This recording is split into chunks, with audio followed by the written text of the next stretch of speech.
તો આ બીજા પક્ષોને ભેગા કરીએ તો પણ ભારતીય જનતા, માનો કે બધા ભેગા થઈને ચૂંટણી લડ્યા હોત તો પણ ભાજપ આવત જ, એમાં તો કોઈ સવાલ નથી, જે આપણે ટકાવારી પ્રમાણે જોઈએ તો દેખાય છે આમાં સ્પષ્ટ. બરોબર છે. હા. તો આ જે પરિસ્થિતિ ઊભી થઈ છે એમાં જે સામેના પક્ષ છે, સામેના જે મત છે એ બહુ એટલા બધા નથી દેખાતા, કારણ કે લગભગ 40% જેવા, 40 ને બીજા 4 ગણો 44% જેવા મત વિરોધમાં ગયા છે. બાકી તો 54% જેવા તો ભાજપ મેળવી જ ગયું છે.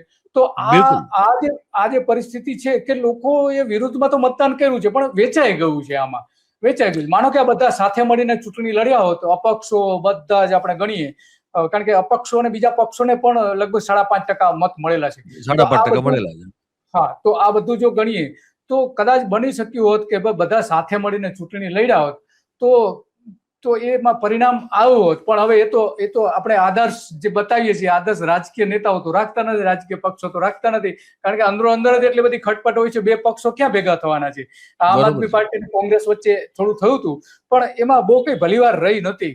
અને આજે મત ડિવાઈડ થઈ જાય છે. વિરોધ, માનો કે લોકોને એક આશા બંધાય છે કે ભાઈ આ પક્ષ કંઈક કરશે આપણા માટે, તો એ ત્યારે જ શક્ય બને કે જ્યારે કોઈક સામે સબળ નેતૃત્વ હોય. તો એ આમાં તો દેખાતું નથી. કોંગ્રેસનું તો લગભગ જે નેતાગીરીમાં તો જે ગ્રાસરૂટ ઉપર લોકો હતા એ તો બધા ભાજપ લઈ ગયું છે, ભાજપમાં મિનિસ્ટર્સ બનાવી દેવામાં આવ્યા છે. આ તો બધું છે, એની સીધી અસર અત્યારે આપણે જોવા મળી રહી છે. અને એમાં લોકો ભલે પરેશાન થતા હોય, ભ્રષ્ટાચાર મોટા પ્રમાણમાં થતો હોય. અમદાવાદમાં 5 વર્ષમાં ઓછામાં ઓછો 5,000 કરોડ રૂપિયાનો ભ્રષ્ટાચાર બહાર આવેલો છે. 5,000 કરોડ રૂપિયાનો. તો ભલે ભ્રષ્ટાચાર કરે એની સામે વાંધો નથી, ભલે આ બધું થાય તો વાંધો નથી, પોતાને મુશ્કેલીઓ આવે તો ભલે વાંધો નહીં, પણ મતદાનમાં એ નથી પરિવર્તિત થતું. એ ખબર નથી પડતી શા માટે લોકો વિરોધ કેમ કરે છે, સમજ નથી પડતી. તો આ એક બાબત છે. બીજી મયુરભાઈ, મારી દ્રષ્ટિ એ છે કે જે 9 મહાનગરપાલિકાઓ નવી બની તો એમાં છે એ ભાજપે જબરજસ્ત વિજય મેળવ્યો છે. લગભગ સ્વીપ છે. સામેના પક્ષોને બહુ ઓછી બેઠકો મળી.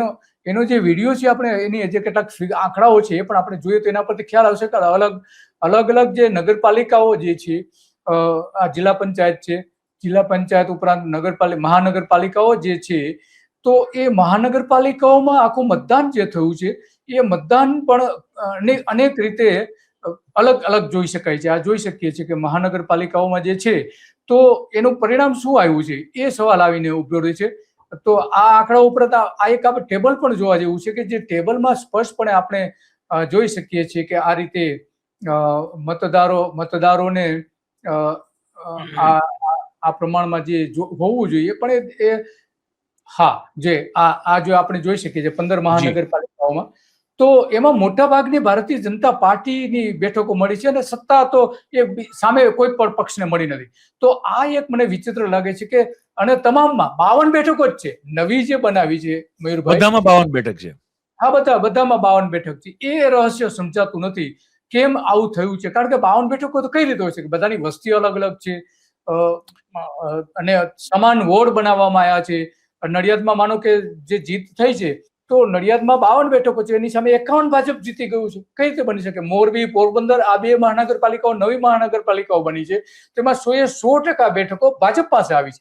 તો આ થોડા એક વિચિત્ર પરિણામો દેખાય છે. આપણે જાણીએ છીએ કે મોરબીમાં એટલા મોટા પ્રમાણમાં વિરોધ હતો, ત્યાં ઓછામાં ઓછા 6 લાખ લોકોએ મોરબી છોડીને જતું રહેવું પડ્યું છે. અત્યારે જે રીતે યુદ્ધના કારણે આખી પરિસ્થિતિ ઊભી થઈ, ગેસ મળવાનો બંધ થઈ ગયો, કારખાનાઓ બંધ થઈ ગયા, તો એ મતદાનમાં તો દેખાતું નથી.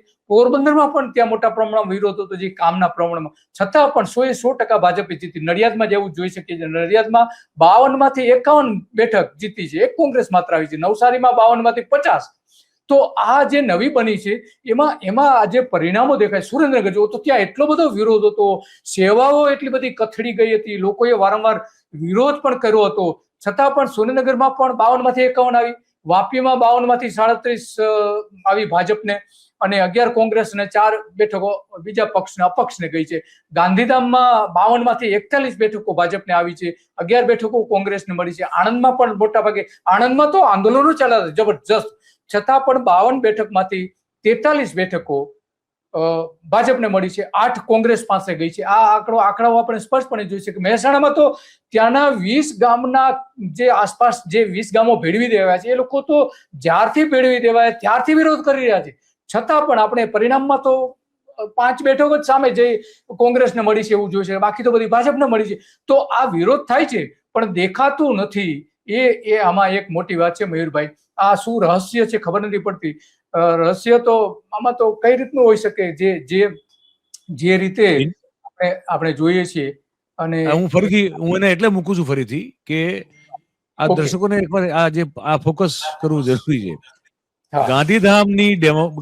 ગાંધીધામની સંખ્યા અને એનો વિસ્તાર શહેરનો દરેકનો અલગ છે, હે ને? મહેસાણાનો અલગ છે. હું નવી જે બનેલી છે એની વાતો કરી રહ્યો છું, બરોબર છે.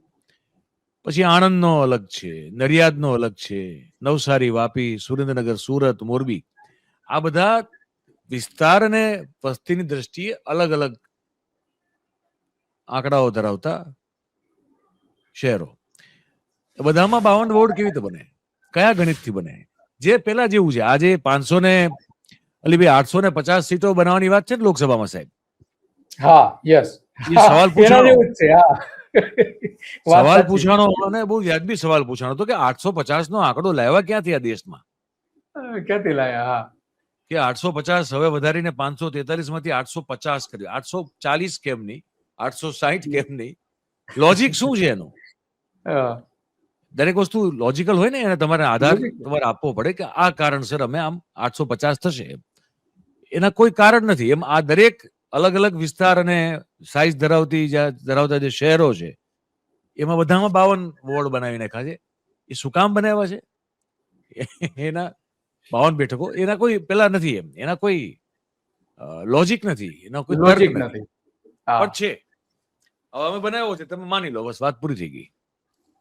અમે જીતી ગયા છીએ, બસ તમે ફટાકડા ફોડો, બસ વાત પૂરી. ફટાકડા ફોડો, પ્રશ્નો ના પૂછો. લોકોએ નહીં પૂછવાના અને બીજા બધા કોઈએ નહીં પૂછવા. પણ આમાં મયુરભાઈ મોટી વાત એ છે કે આજે નવી મહાનગરપાલિકાઓ જે બની, તો એમાં મોટાભાગે ક્રાઇટેરિયા એવો રાખવામાં, આમ તો કોઈ કાયદો નથી કે કેટલી વસ્તી હોવી જોઈએ, નથી. કારણ કે ગાંધીનગર મ્યુનિસિપલ કોર્પોરેશન એનું ઉદાહરણ છે કે ગાંધીનગરને મ્યુનિસિપલ કોર્પોરેશન બનાવવામાં નતું આવતું, તો ત્યાંની જે નાગરિક સંગઠન છે, બુચ કરીને હતા, એમણે જબરજસ્ત લડત આપી હતી, આંદોલનો કર્યા, હાઈકોર્ટને કહ્યું કે નહીં ભાઈ, લોકોની માંગણી છે, તમે આપી દો. તો ત્યાં એ રીતે આપવામાં આવી. એનો મતલબ એ થયો કે કાયદામાં કોઈ સ્પષ્ટ જોગવાઈ નથી, છતાં પણ અહીંયા પણ એવું જ છે. એટલા માટે ઉદાહરણ આપી શકીએ કે પોરબંદરની જે મહાનગરપાલિકાની જે વસ્તી છે 2,80,000 છે, બરાબર. તો એની સામે ભરૂચની વસ્તી વધારે છે, તો ભરૂચની મહાનગરપાલિકા આપી નથી. પાટણની વસ્તી વધારે છે, તો પાટણને નથી આવી. આવા તો 13 શહેરો છે મયુરભાઈ, કે જે 13 શહેરોને ખરેખર તો ધોરણો પ્રમાણે આ 1 લાખની વસ્તી, 1.5 લાખની વસ્તી ગણીએ તો એવા 13 શહેરો છે. આપણે 2 શહેરો પાટણ જોઈએ, ભુજ છે, ભુજમાં પણ આપવી જોઈતી હતી. વેરાવળ છે, વલસાડ છે, ગોધરા, પાલનપુર, હિંમતનગર, કલોલ, બોટાદ, અમરેલી, ગોંડલ અને જેતપુર, તો એમને નથી આપી.